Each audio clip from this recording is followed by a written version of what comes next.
ఏంటే జాబ్ వచ్చిందంట కదా? కొంచెం ఏం అడిగారో మాకు కూడా చెప్పొచ్చు కదా.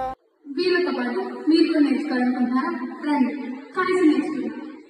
ఫస్ట్ ఇంటర్వ్యూకి వెళ్ళగానే ఫస్ట్ క్వశ్చన్ ఎస్క్యూఎల్ గురించి అడిగేది ఏంటంటే what is SQL? Structured query language madam. ఇది మనకి డేటాని మేనేజ్ చేయడానికి మ్యానిపులేట్ చేయడానికి యూజ్ అవుతుంది అనమాట. Next question what is joins? అసలు జాయిన్స్ అంటే ఏం లేదు బయట.